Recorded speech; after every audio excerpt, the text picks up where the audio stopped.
श्री गोकुल नाथ की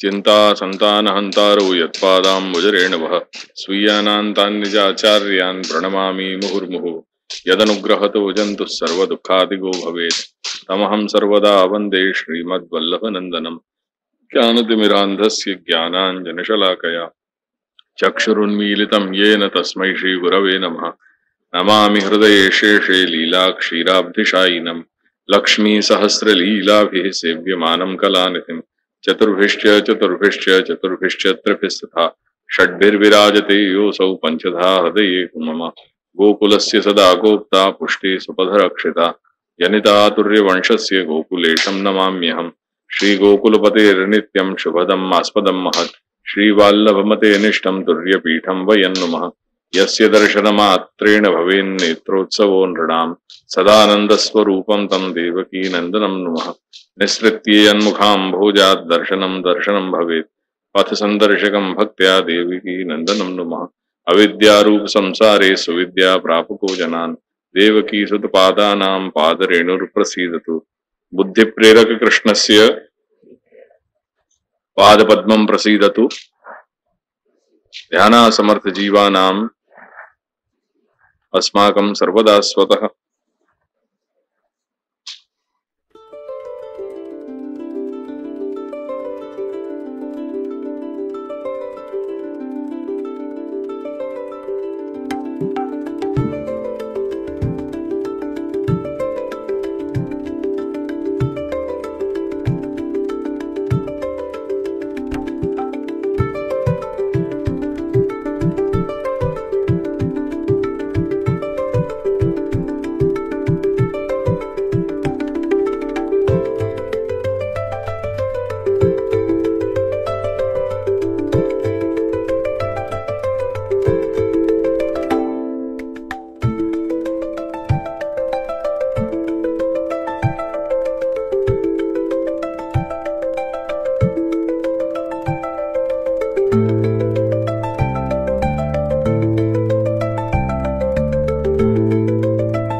कोई भी कार्य अपन प्रारंभ करें, वह कार्य के प्रारंभ के पूर्व शास्त्र की ऐसी एक मर्यादा है कि मंगल को आचरण करना चाहिए।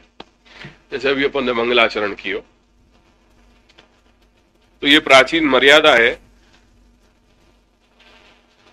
कि जो कार्य हम करने जा रहे हैं वो कार्य निर्विघ्न परिसमाप्त हो जाए, वहां में कहीं भी कोई प्रकार के विघ्न नहीं आए, ये तदर्थ जो है वो मंगल आचरण किया जाए। मंगल को आचरण, मंगल शुभ कल्याण वा को आचरण, या के अतिरिक्त एक और हेतु है मंगलाचरण करने को, शिष्य शिक्षार्थ के पूर्व ये अविगीत शिष्टाचार होने सु, अविगीत, विगीत यानी निंदित और अविगीत यानी अनिंदित मतलब प्रशंसनीय, ये एक शिष्टाचार है, शिष्ट लोगन को आचरण है।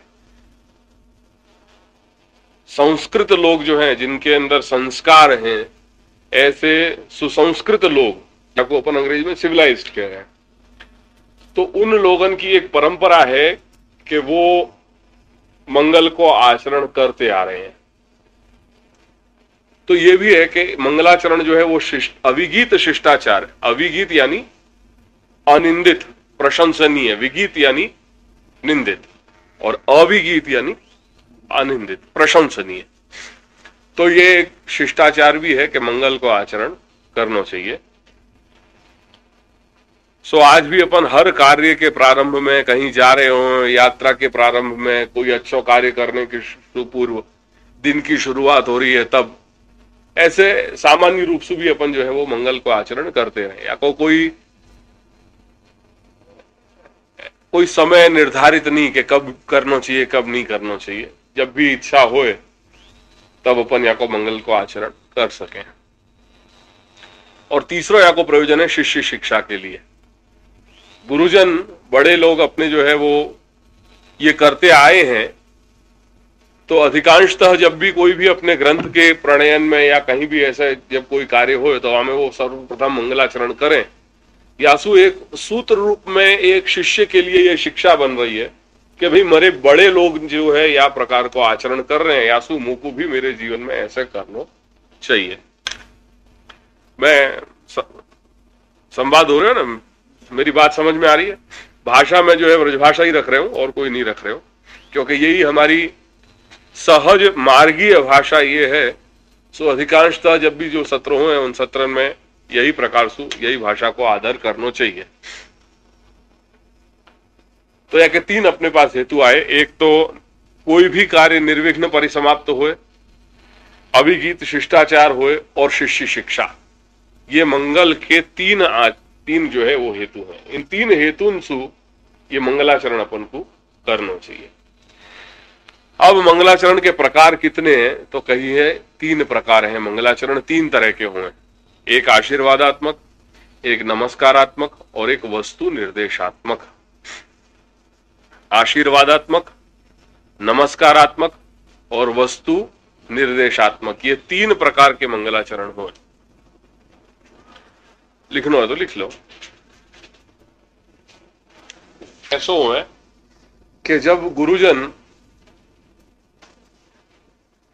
अपने से जो छोटे हुए, शिष्य इत्यादि हुए, उनके प्रति उनको आशीर्वाद प्रदान करते हुए उनके मंगल की कामना करें, उनके जीवन में वो सफलता प्राप्त कर सकें, ऐसी भावना से जब अपने बड़े गुरुजन, माता पिता हो सके, गुरु हो सके, कोई भी गुरुजन, गुरुजन यानी सो वडील, जाको अपने गुजराती में आप कह रहे हो वडील कोई भी हो सके। तो जब गुरुजन अपने से छोटे के जब उनको आशीर्वाद प्रदान करते हुए उनको एक मंगल के, उनके जीवन में उनको सफलता मिले, उनके प्रति एक मंगल के कामना रखते हुए जब उनको आशीर्वाद प्रदान करके कुछ भी दें, कुछ भी कहें, मंगल को आचरण करें, तो वो है आशीर्वादात्मक मंगलाचरण। जैसा अब ये गुरु संबंधित है, गुरुजनन के संबंधित है, ऐसे ही अब याकू शिष्य की दृष्टि से लगाओ तो वो नमस्कारात्मक बन जाएगा। जब शिष्य अपने से जो उच्च कोटि के हों, अपने से जो बड़े कोटि के हों, अपने से जो गुरुजन कोटि के हों, उनके प्रति एक श्रद्धा, प्रेम, आस्था, उनके प्रति आदर जब अभिव्यक्त करें और उनके मंगल की जब कामना करें, तो वो हो जाए है नमस्कारात्मक मंगलाचरण। ये नमस्कारात्मक मंगलाचरण और आशीर्वादात्मक मंगलाचरण तो यत्र तत्र सर्वत्र हर जगह तुमको जो है शास्त्रन में आके अनेक प्रमाण मिल जाएंगे। जैसे नमस्कारात्मक, नमामि यमुनामहं सकल सिद्धि हेतुम मुदा इत्यादि इत्यादि, ये सब नमन कर रहे हैं कि हे यमुना कैसी कैसी आप ऐसी हो, आप ऐसी हो, सकल सिद्धि को दान करने वाली ये श्री यमुना, मैं आपको जो है वो बारंबार प्रसन्नता से नमन कर रहे हैं। तो यह प्रकार से अनेक अपन को या के उदाहरण मिल सके। श्री महाप्रभु ने हर ग्रंथ में जो है या प्रकार से मंगलाचरण अभिव्यक्त किए हैं। जहां जाए वो कई ग्रंथ ऐसे हैं कि जो प्रारंभ में नमन के शब्द से ही प्रारंभ हो रहे हैं। जैसे नमामि यमुनामहं, नत्वा हरिम प्रवक्ष्यामि स्व सिद्धांत विनिश्चयम, नत्वा हरिम सदानंदम सर्व सिद्धांत संग्रहम, नमो भगवते तस्मै कृष्णाय अद्भुत कर्मणे।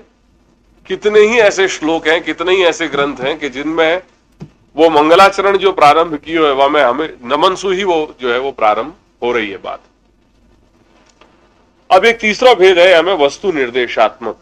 वस्तु को निर्देश, वस्तु को निर्देश यानी वस्तु की इंगिती, वाकू बता देना। निर्देश यानी वाकू उंगली सु बता देनो वाकू मतलब वाको कथन करनो कहनो वाकू। तो कई ऐसे ग्रंथ हैं, कई ऐसे कार्य हैं कि जो प्रारंभ करने के पहले उनके जो प्रणयन करने वाले हैं, वो कार्य को संपादन करने वाले जो लोग हैं, उनने वह कार्य संबंधी कुछ बातें या कुछ निर्देश अपने मंगलाचरण में कर दिए हैं। दृष्टांत के रूप में जब कोई भी ग्रंथ करने वाले कोई भी व्यक्ति जब ग्रंथ को प्रणयन कर रहे हैं, जब ग्रंथ लिखने बैठ रहे हैं, तो ग्रंथ लिखने के समय वो ग्रंथ को क्या विषय है, ग्रंथ में क्या आने वाला जो विषय है, वाको एक स्लाइट एक छोटा सा निर्देश अपने मंगलाचरण में कर दे रहे हैं। तो ऐसा जो मंगलाचरण है कि जहां में आगे बताई जाने वाली जो बातें हैं वाको एक निर्देश जब मिल जाए मंगलाचरण में, तो ऐसे मंगलाचरण जो है वो वस्तु निर्देशात्मक ने वो वस्तु को निर्देश हो गया। जैसे फॉर एग्जाम्पल सिद्धांत मुक्तावली को देख लो। सिद्धांत मुक्तावली जो ग्रंथ है षोडश ग्रंथ के अंतर्गत, वो षोडश ग्रंथ के अंतर्गत सिद्धांत मुक्तावली ग्रंथ में जो मुख्य विषय है प्रतिपाद्य, जाको प्रतिपादन होने वालों है वो प्रतिपाद्य, तो वो विषय क्या है सिद्धांत मुक्तावली में? सेवा। सिद्धांत मुक्तावली ग्रंथ में जो आके जो 21 श्लोक हैं उनमें सेवा को ही विषय बताया हो जा रहे हैं। वो सेवा को एक छोटा सा निर्देश अपने मंगलाचरण में उनने दे दियो। वो मंगलाचरण क्या है? नत्वा हरिम प्रवक्ष्यामि स्वसिद्धांत विनिश्चयम कृष्ण सेवा सदा कार्या मानसी सा परामता। ये पहलो उनको मंगलाचरण है श्री महाप्रभु को। अब सेवा विषय है, आगे जो सारे पूरा सिद्धांत मुक्तावली जो ग्रंथ में जो सारा विषय आएगा वो कहने वहां में सेवा को ही निर्देश किया गया है। वो सेवा को एक उनने निर्देश बता दियो, कहा कृष्ण सेवा सदा कार्या मंगलाचरण में इतना भगवान कृष्णनी सेवा सदाए करवी जोइए, ये निर्देश कर दियो। मंगलाचरण पहली लाइन में ही है, नत्वा हरिम प्रवक्ष्यामि स्व सिद्धांत विनिश्चयम। भगवान हरि ने नमन करीने हरिम नत्वा સ્વસિદ્ધાંત વિનિશ્ચયમ પ્રવક્ષ્યામિ, પોતાના સિદ્ધાંતોનો વિશેષ નિશ્ચય હું કહીશ। એ નિશ્ચય શું છે? તો સેકન્ડ લાઈનમાં આજ્ઞા કરી રહ્યા છે, કૃષ્ણ સેવા સદા કાર્યા, કૃષ્ણ સેવા સદાય કરવી જોઈએ અને એ સેવામાં માનસી સા માનસી પરામતા, પરા यानी ઉત્તમા, એ સેવા કૃષ્ણ સેવામાં માનસી સેવા એ ઉત્તમ માનવામાં આવેલી છે। आ मंगलाचरण करेलू है। तो या मंगलाचरण में बाद में जितने भी जो श्लोक आने वाले हैं वो सारे श्लोकन को जो है वहां में तात्पर्य वह एक वहां को निर्देश कर दियो कृष्ण सेवा, सेवा क्योंकि ग्रंथ भी सेवा को है और सेवा शब्द भी वहां पे आ गया। तो ये वस्तु निर्देशात्मक मंगलाचरण। या प्रकार से ये तीन जो है मंगलाचरण के प्रकार है। मंगलाचरण के तीन हेतु, एक कार्य की निर्विघ्न परिसमाप्ति, दूसरे अभिगीत शिष्टाचार, विगीत नहीं अभिगीत याद रखियो, और तीसरी शिष्य शिक्षा। और मंगलाचरण के तीन प्रकार हैं, एक आशीर्वादात्मक, एक नमस्कारात्मक और वस्तु निर्देशात्मक। नमस्कारात्मक बोलो या नमनात्मक बोलो एक ही बात है, वहां कहीं कोई भेद नहीं है। तो ये मंगलाचरण की थोड़ी बहुत समझ के बाद अब अपन आगे या ग्रंथ को ले लें। या ग्रंथ के पूर्व अपन या को जो आमुख है फॉरवर्ड, ये जरूर अपन बांचेंगे कि जासू अपन को थोड़ा ख्याल में आ जाए कि अपन आगे क्या करने जा रहे हैं। जिनके बोलने में क्लैरिटी हो वो दो पार्ट, वो कोई भी एक व्यक्ति जो है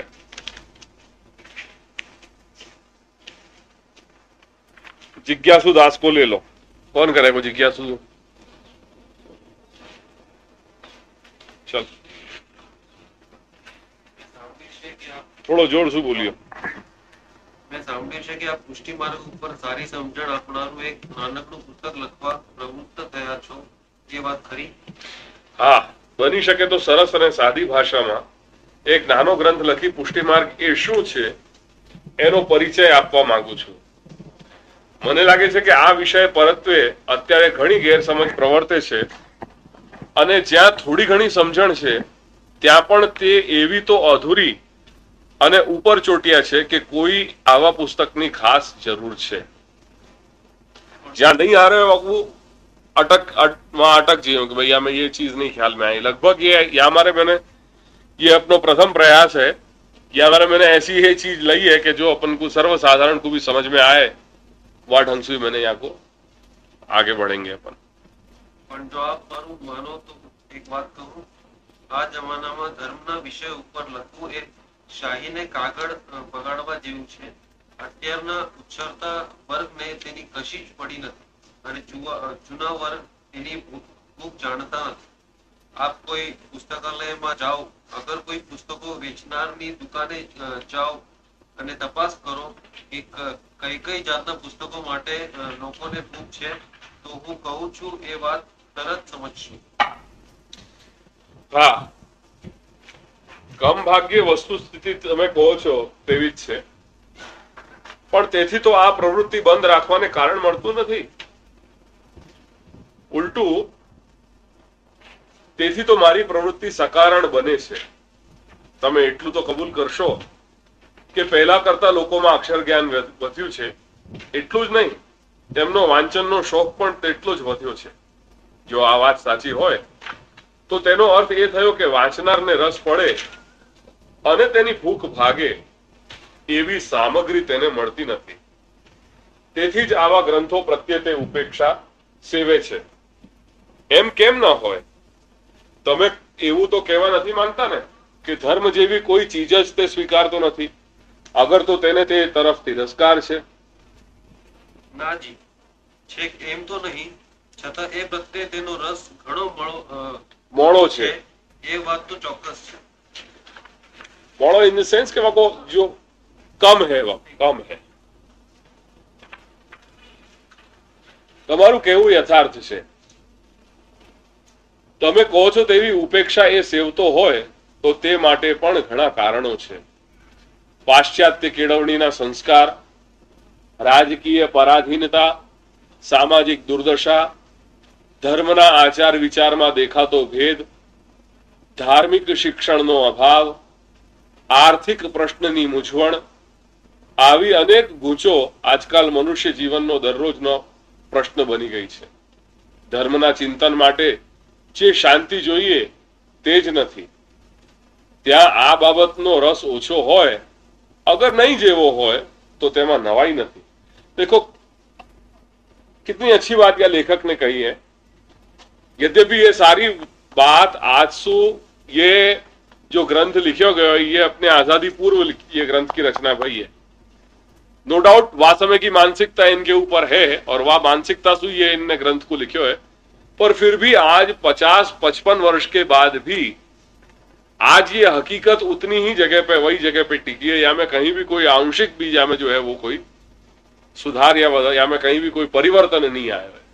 आज भी वही जो 3-4 जो इन चीजें बताई है कि पाश्चात्य केळवणीना संस्कार, आज सारी हमारी जो शिक्षण पद्धति है वो सारी शिक्षण पद्धति अपन की जो है वो अंग्रेजन के जमाने की घड़ी भई है. अपने पास अपनी खुद की शिक्षण पद्धति नहीं है और यदि है तो आपको कोई उपयोग नहीं है आज के जीवन में. समझने की बात देखो, केवल ये अपने मन में चिंतन करने की बात है. यहाँ को मतलब ये नहीं है कि आज हम वो सब चीजें करने लग जा रहे हैं, पर अपने यहाँ की परिस्थिति कैसी है आज धर्म के स्तर पे जब ये यह सब चीजों को हम जब विचार करने जाए तो कैसी परिस्थिति अपने सामने खड़ी हो रही है. जैसे दृष्टांत के रूप में पुष्टि मार्ग कोई समझना चाह रहे हो, पर पुष्टि मार्ग को समझेगा कहां? मंदिरन में जाके? क्योंकि पुष्टि मार्ग के कोई और जितने भी जो केंद्र जो अपने सामने वर्तमान परिस्थिति में जो मौजूद हैं वो पुष्टि मार्ग को शिक्षण दे नहीं रहे. वासु बिल्कुल विपरीत अवस्था में चल रहे हैं. जो हैं भी उनको कोई मार्ग के जो प्रणयन करता है श्री महाप्रभु, उनके सिद्धांत या उनकी मान्यता से बिल्कुल विपरीत चल रहे हैं. तो आज करोगे क्या? आज मार्ग को पढ़ने जाओगे, कहां पढ़ने जाओगे, कहां जानने जाओगे? धर्म जानना है तो ये सब चीजें हैं धर्म जानने की। पर दुर्भाग्य ऐसा है कि आज इनको बताने वाले कोई है नहीं है, या जो केंद्र हैं उन केंद्र में इनकी कोई अवगणना ही, मतलब कोई इनकी कोई मान्यता ही नहीं है, कोई पढ़ी नहीं है इनकी। कहीं अगर पुस्तकालय हैं भी कोई मंदिरन में तो या तो वहां में जो है लॉक एंड की लगी रहे, या वो जो है वो धूल मट्टी में जो है पड़े रहे। तो आज परिस्थिति ये आ गई अपने सामने कि अपनी जो मौलिक मूल, जो अपनी मौलिक जो शिक्षण पद्धति है, वो अपने पास अपनी खुद की शिक्षण पद्धति नहीं है। आज अपन जो भी कुछ शिक्षण में अपन जो भी कुछ अपन शिक्षा ग्रहण कर रहे हैं, वो सारी जो है वो पाश्चात्य संस्कृति की दीक्षा है, शिक्षा है। और जो अपनी स्वयं की है, जो कुछ भी दक्षिण में या जो कुछ भी और उत्तर भारत के कुछ क्षेत्रों में जो अपने यहाँ की जो सारे पाठशालाएं जो चल रही हैं, जो विद्यालय चल रही हैं, जिनमें अपने सनातन धर्म की शिक्षण जिनमें दिए जा रहे हो, तो उनके साथ जो है वाकू कोई जो है समाज के साथ कोई दिक्कत वो हमें जो है वो नहीं हो रहा है, वाकू कोई बैलेंस। वहां से जो भी शिक्षा दीक्षा प्राप्त कर रहे हैं उनको जो है वो योग्य, उनको जो है कोई भी जो है आगे उनके प्रोस्पेक्ट्स उनको बराबर नहीं मिल रहा है कि वो क्या करेंगे वो पढ़ लिख के। वहां में परिस्थिति कैसी विषम है ये सोचने की बात है। तो राजकीय और पाश्चात्य केळवणीना संस्कार, एक राजकीय पराधीनता जो आज भी अपने सामने अपने यहाँ आज भी मौजूद है, कि आज के अपने यहाँ के देख लो, आज वर्तमान परिस्थिति में राजनीति के क्या हाल हो रहे हैं।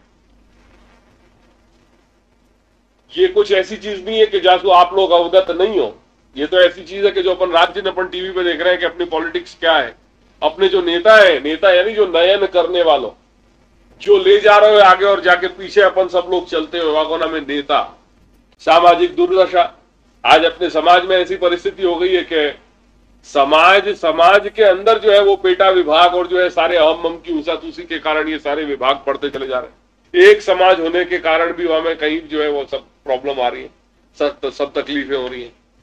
अपन को पड़ी नहीं है कि भाई अपनो चाहे समाज को बंधु ही हो, पर वो अपने रास्ता पे जा रहे हो, अपन अपने रास्ता पे जा रहे हैं। बड़े हैं उनको कोई आदर हो नहीं रहा घर में, तो जब घर में ये परिस्थिति हो रही है तो समाज की तो बात ही क्या पूछनी। तो कहने को तात्पर्य है कि कोई व्यक्तित्व ऐसा नहीं है कि जो व्यक्तित्व के ऊपर समाज वाकु स्वीकार है या वाके तहत वाके साथ चलने के लिए तैयार हो, ऐसी कहीं कोई भी समाज में जो है परिस्थिति नहीं है। ये सामाजिक दुर्दशा है।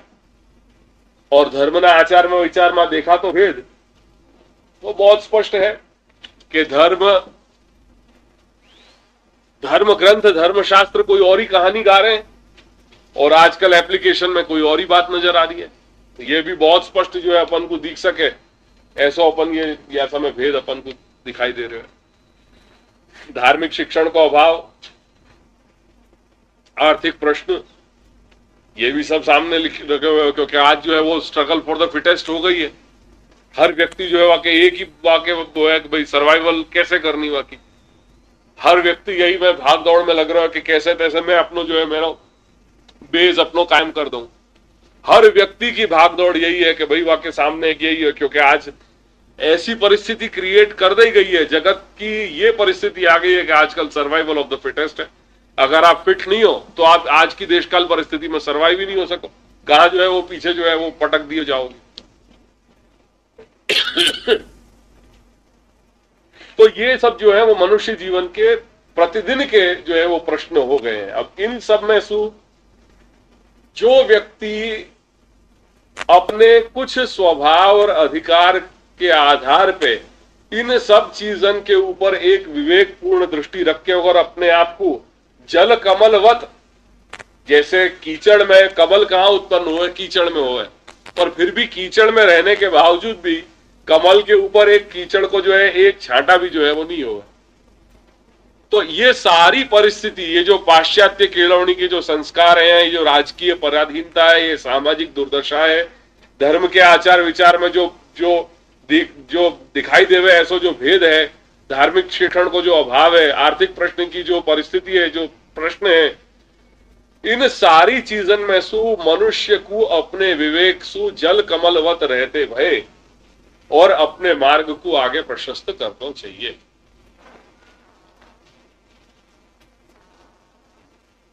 आई बात ख्याल में? या विषय पे और भी मैं थोड़ी बात करूंगा मेरे संदर्भ को, मेरे दृष्टांत देके के बाद। आई बात ख्याल में? પણ જો આપ મારા માટે કહેતા હો તો હું કહી દઉં કે મને પોતાને તો એમાં પુષ્કળ રસ છે. જો કે હું સંસ્કારી વૈષ્ણવ કુટુંબમાં જન્મ્યો છું, છતાં મારી આ વિષય પરત્વેની માહિતી નહીં જેવી જ છે. જિજ્ઞાસા છે, પણ જિજ્ઞાસાને તૃપ્ત કરે એવા પુસ્તકોનો અભાવ જ ચાલે છે. મને કહેતા શરમ આવે છે કે ખાસ કરીને ધર્મના ગ્રંથનું મારું વાંચન શૂન્ય છે અને મને તેને વિશે કશો જ ખ્યાલ નથી, એમ કહું તો ચાલે. એ વાત સાચી છે કે એ બાબતમાં અનેક સાચી ખોટી વાતો સાંભળી છે, પણ તેથી તો મનમાં સ્થિરતા થવાને બદલે હજારો સંકલ્પ વિકલ્પ થયા કરે છે. આવી રીતે મેળવેલી માહિતી તો એવી છીછરી છે કે ઉલટું મનને ચકડોળે ચડાવે. એટલે ખરું જોતા આ બાબતમાં મને જે કંઈ કિંચિત જ્ઞાન હશે તે એવું નથી કે તેનો શોભા આપે કે તેને શોભા. તમે કોલેજમાં ભણો છો, છતાં પણ તમને આ વિષયમાં રસ છે એ જાણી હું ઘણો ખુશ થયો છું. તમે કહો છો કે આ માર્ગમાં એવા પુસ્તકો નથી કે જે તમને તેની સાચી માહિતી આપે. મને લાગે છે કે તમારું આ કથન બરાબર નથી. એમ કહેવામાં તમે જરા વધારે પડતી અધીરાઈ બતાવો છો એવું મારું માનવું છે. થોડા વખતથી સંસ્કૃતમાં તેમજ ગુજરાતીમાં કેટલાય સુંદર પુસ્તકો બહાર પડ્યા છે. તેમાંથી તમે થોડા પણ વાંચ્યા હોત તો આવી ફરિયાદ કરવાને કારણ ન રહે. કદાચ તમારા જેવા કોલેજિયનોનો તો આવા પુસ્તકો અંગ્રેજીમાં લખાયેલા હોય તો વધારે ગમે. એ દૃષ્ટિએ જો તમે માર્ગમાં પુસ્તકોનો અભાવ હોવાની ફરિયાદ કરતા હો તો એ એક જુદી વાત છે. ગમે તેમ હો, પણ જો તમારામાં આ માટે જિજ્ઞાસા હોય તો હજુ એ ક્યાં વખત વહી ગયો છે. आया ख्याल में? कितने ही ऐसे ग्रंथ हैं कि जो आजकल लगभग अपने मार्ग में कोई ऐसे ग्रंथ नहीं होंगे कि जिनको प्रकाशन, जिनको अनुवाद गुजराती और इतर भाषा में, हिंदी इत्यादि में नहीं हो गए हो. यद्यपि सारे जितने भी जो मौलिक साहित्य वो सब संस्कृत में ही रचना करी गई है. और या को कल परसों में जब प्रोजेक्टर आ जाएगा तो मेरे पास जो और सारे चार्ट जो मेरे कंप्यूटर में लगाए हैं वाके तहत एक विहंगम दृष्टि से बताऊंगा कि श्री महाप्रभु को जो वांग्मय वाणी, श्री महाप्रभु की जो अलौकिक शब्द राशि है, राशि यानी समूह, शब्दन को समूह, तो श्री महाप्रभु की अलौकिक शब्द राशि को विस्तार कितनो है वाको एक पूरा विहंगम एक चार्ट पे मैंने वाको पूरा बताया कि जैसे आप लोगों के ध्यान में आएगी ये बात कि आज हम जो भी धर्म की बात करने जा रहे हैं या जो श्री महाप्रभु की जो दृष्टि है वो दृष्टि कोई एक देशीय दृष्टि नहीं है जो कोई पर्टिकुलरली एक सब्जेक्ट को ही लेते भाई जो है उनने श्री महाप्रभु ने अपनी दृष्टि या अपने विचार रखे हुए. श्री महाप्रभु ने जीव के संपूर्ण वाके विकास के हर पहलू के संभवित मनुष्य चेतना में संभवित जो भी विकास शक्य है वो वाके विकास के सर्वोच्चम शिखर को श्री महाप्रभु ने जो है वो खोलने को वह में सारो प्रकार जो है वो उनके ग्रंथन में बताया है. जीवात्मा अपने संपूर्ण वाको जो पर्सनैलिटी है, personality as a human being, जो व्यक्ति की, जैसे या कि हिमांशु की अपनी एक है, योमेश की अलग अपनी अलग है, राजेश की अलग है, मेरी कुछ अलग है, तो जो संपूर्ण व्यक्तित्व है वह संपूर्ण व्यक्तित्व के हर एक पासा की सर्वोच्च शिखर कैसे प्राप्त कर सकें ये पूरी एक जीवन प्रणाली श्री महाप्रभु अपने को बता रहे हैं. एक बात समझने की, बहुत ध्यान से ये बात समझ लीजिए. ये जब हम धर्म की बात लेके बैठ जाएं या पुष्टि मार्ग अब जब चर्चा करने बैठे या जो कोई भी कहीं भी कोई व्यक्ति को सुने धर्म के नाम पे कुछ बोलते हुए या अपने सत्संग करते समय जब अपन 84 वैष्णव या 252 वैष्णवन को अपन बांचते रहे तो वो बांचते समय एक बात बहुत अपने ख्याल में आनी चाहिए कि ये कोई एक देशीय यानी limited to a certain context.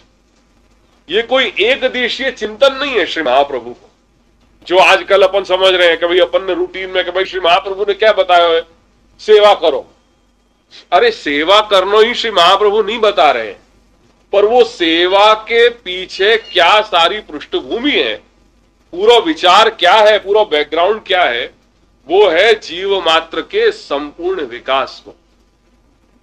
तो ये धर्म जब हम करने जा रहे हैं, यही चीज आगे हमें आएगी कि धर्म कोई शुष्क कोई क्रिया नहीं है, कोई ड्राई कोई रूटीन नहीं है कि अपन सवेरे उठे, अपन की टॉयलेट एक्टिविटीज करी, अपन ने नहाए धोए, अपन ने कपड़ा पहने, अपन गए धंधा पे, वहां से लौट के आए, भोजन किए, अपन सो गए।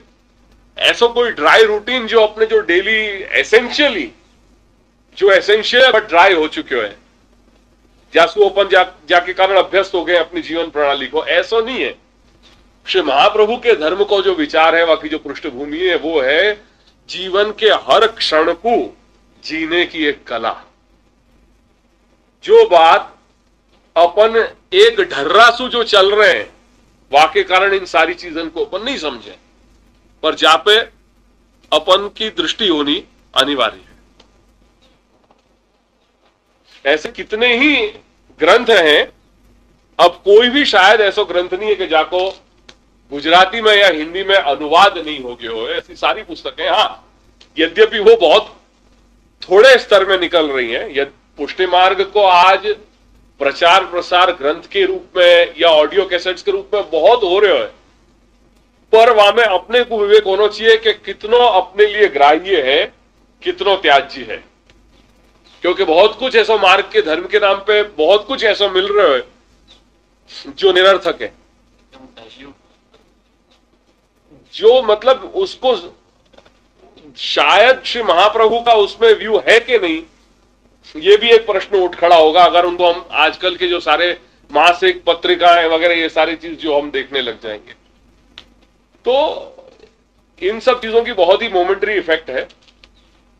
यदि श्री महाप्रभु की सही व्यू जाननी है तो सीरियस रीडिंग जरूरी है।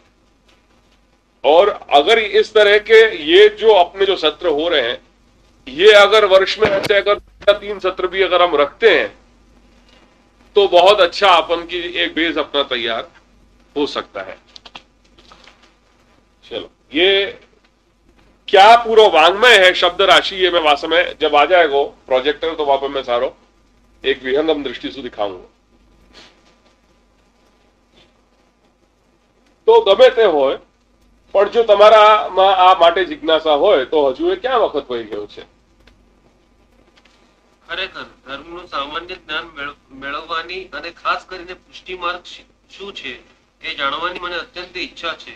હું ઘણા વખતથી વિચાર કરતો હતો કે પાશ્ચાત્ય તેમજ પૌર્વાત્ય ભારતીય સંસ્કૃતિનું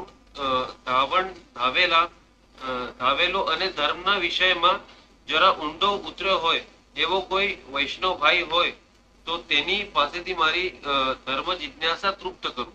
ગઈકાલે મેં સાંભળ્યું કે આપ અહીં 1 માસ માટે આવેલા છો। જો 7 દિવસ માટે આવ્યા છે। જો આપને હરકત ન હોય તો દરરોજ સવાર સાંજ જ્યારે આપને અનુકૂળ હોય ત્યારે મળું અને આપ મારા મનની શંકાઓનું સમાધાન કરી મને આ વિષયમાં દોરવણી આપો। ભલે, ઘણી જ ખુશીથી તમે આવો। સવારમાં બરાબર 8 વાગે આપણે આપણા વાર્તાલાપ માટે બેસીશું। તે માટે હું આપનો ઉપકાર માનું છું, પણ એક બાબતનો ખુલાસો કરી લઉં કે આપણે તો કોલેજના ઉછરતા વિદ્યાર્થી રહ્યા, મને ધાર્મિક સાહિત્યનો બિલકુલ અભ્યાસ નથી।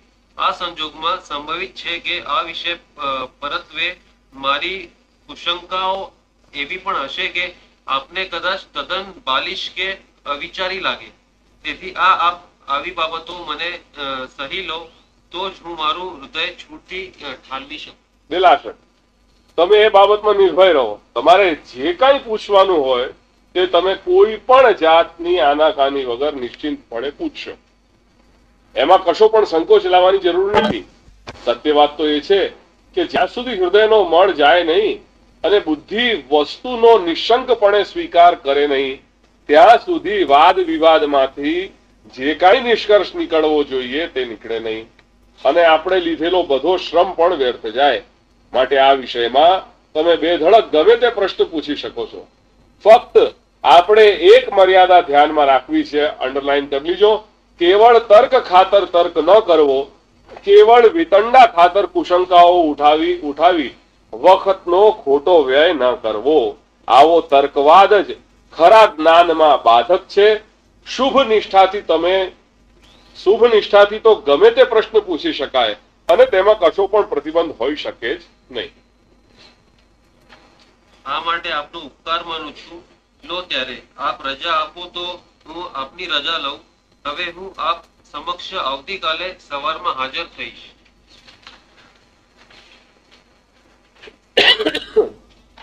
अब यहां में एक संस्कार के लिए जरा लिख लो तुम लोग.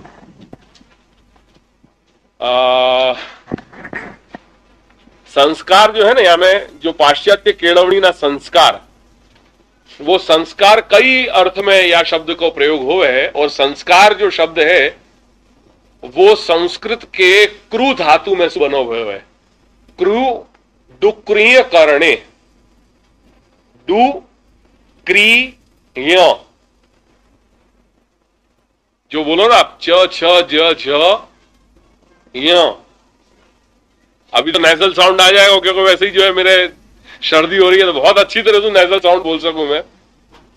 जो लास्ट जो अंत्य अक्षर है वो सारे के सारे नेजल साउंड वाले हैं. जैसे क ख ग घ ह, छ छ ज झ य, ट ठ ड ढ ण, त थ द ध न, प फ ब भ म, ये सारे जो है नेजल साउंड वाले हैं. तो सम उपसर्ग वत्ता क्रू धातु यासु ये शब्द बने हुए हैं संस्कार.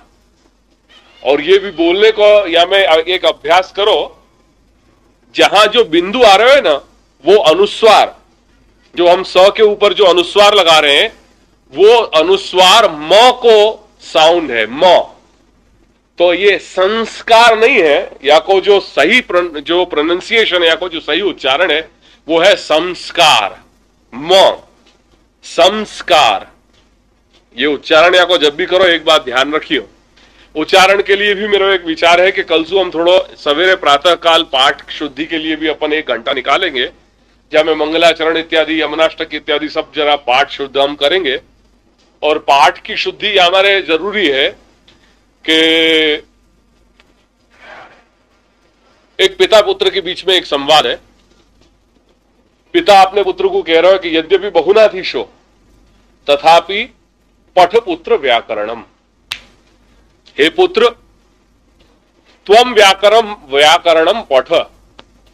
यद्यपि बहुनाधीशो, बहुत बड़े विद्वान या बहुत पढ़े लिखे होने की जरूरत नहीं है, फिर भी एक एलिमेंट्री लेवल को एक व्याकरण शास्त्र यानी व्याकरण को सामान्य ज्ञान होना बहुत जरूरी है.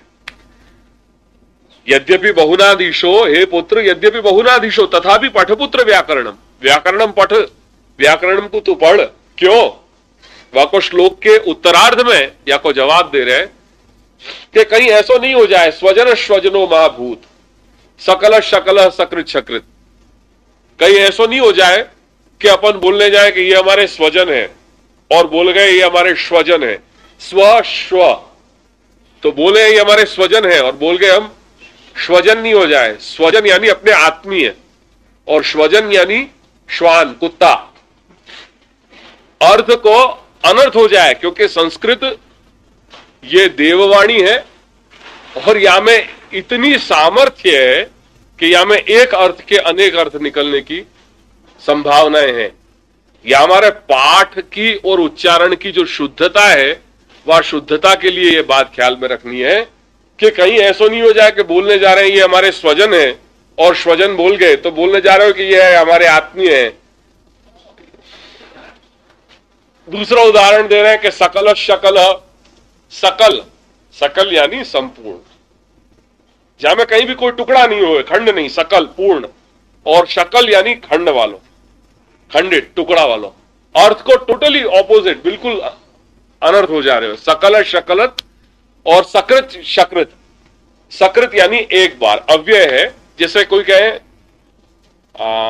ये कार्य मैं एक बार करूंगा, कार्यमिदम सकृत करोमि, ये कार्य मैं एक बार करूंगा, कार्यमिदम सकृत करोमि, तो एक बार, और बोल गए सकृत, और सकृत हो गया मल। तो ये इतनी सूक्ष्मता यहां में रखनी है। तो यद्यपि अब आजकल में तो अब जैसे मैंने कही कि विद्या ही आजकल वो जो विद्यालय में जो पढ़ाई जा रही है वो सब जो है वो रटंत विद्या है। बाकी शास्त्र में इन सारी चीजों की सूक्ष्मताएं बहुत रखी जाती थी। और तीनों जो सकार शकार हैं उनके उच्चारण के भेद आप देखो, जैसे स श श, यदि प्रायः क्या हुए अपन षटकोण को और जो शकोरा को जो है वो एक जैसे ही बोल जाएं, श श, षटकोण को भी अपन श बोलें और वा को शकोरा को भी अपन श बोलें। पर इन तीनों के अपने विलक्षण जो है उनके उच्चारण है स दंत्य, श श, स श श। आयो ख्याल में? इतनी सूक्ष्मता होती थी।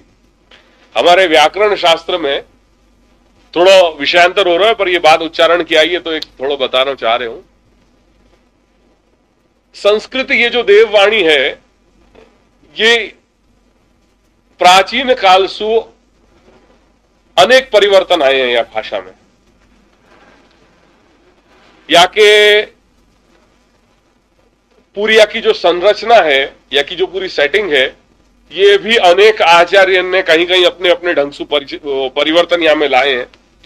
बहुत बड़े बड़े व्याकरणाचार्य भय हैं कि जिनने या को या में सारो परिवर्तन भी किया है। और आज की सबसे वैज्ञानिक भाषा में सर्वोच्च शिखर पे यही या की गणना करी जाएगी। जर्मनी या को बहुत बड़ा केंद्र रहे हुए, अब बड़े आश्चर्य की बात है, पर फिर भी जर्मनी या को बहुत बड़ा केंद्र रहे हुए है। और यहाँ संस्कृत व्याकरण शास्त्र के, यानी संस्कृत ये जो भाषा की जो पूरी रचना है, या रचना के आधार पे आजकल ये लोग कंप्यूटर पे भी सारा वर्कआउट कर रहे हैं। क्योंकि कि हर चीज की जो है वो सूत्र रूप में या के भाषा की जो रचना है वो सूत्रन के आधार पे करी हुई है।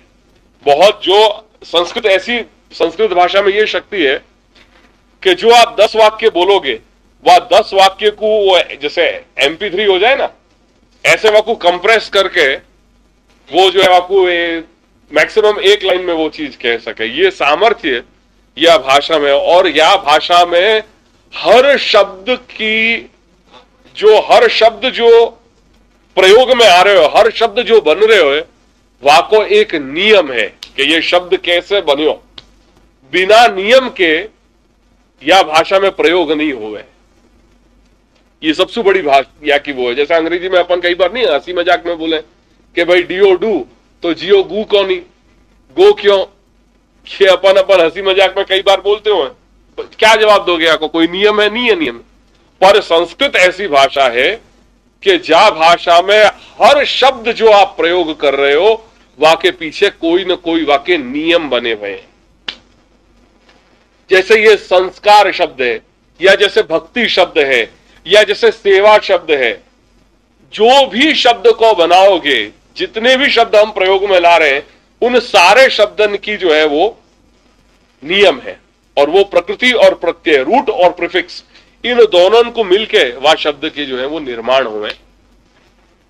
तो छिल्ले में छिल्लो या ये सारी संस्कृत भाषा को जो नियमन है वो डिसिप्लिन किया पाणिनि आचार्य ने, आचार्य पाणिनि, महर्षि पाणिनि। और इनने सारी जो बेस है ये डिसिप्लिन को, वो डिसिप्लिन को बेस या संस्कृत जो व्याकरण जो है, व्याकरण शास्त्र को जो पूरी जो नींव है, वो 14 सूत्रन के आधार पे इनने निबद्ध करी। जो पूरी रचना है या सारे संस्कृत भाषा की। और हमारे यहां किंवदंती है कि ये जब प्रणयन करने बैठे थे तब इनके आराध्य महादेव थे शिव, और वह प्रणयन के समय जब उनने स्तुति करी तो वो स्तुति के समय महादेव प्रकट भये और उनने अपना डमरू जो है वो 14 बार बजायो, और वो जो 14 बार जो डमरू बजायो वह डमरू में सु ये नाद निकले हो, अय्युण रिलरिक एयोंग अय्यऊ झयवरट लण यमगणनम झभय घड़दश जब घड़दश खफच टतच टत तपय कपय शससर हल। ये 14 जो बार जो डमरू, ये महादेव के डमरू में से वो आवाज निकली है, और ये आवाज जो है वो पाणिनि जो महर्षि हैं उनने ये रचना लिखी, और ये सारे जो सूत्र हैं इनको माहेश्वर सूत्र ही नाम दिए। महेश्वर सु आए हमारे माहेश्वर, महेश्वराद आगतानी महेश्वर सु आई हमारे माहेश्वर।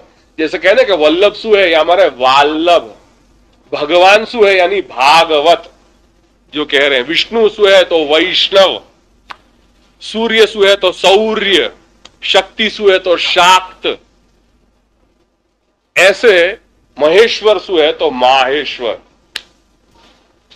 तो ये सूत्र को जो है, जो सूत्र हैं इनको 14 सूत्र इनको उनने, और यही आधार पर ये सिस्टमेटिकली यही ये 14 सूत्र जो है इनके आधार पर सारो व्याकरण शास्त्र को निर्माण किया। ऐसी एक किंवदंती है।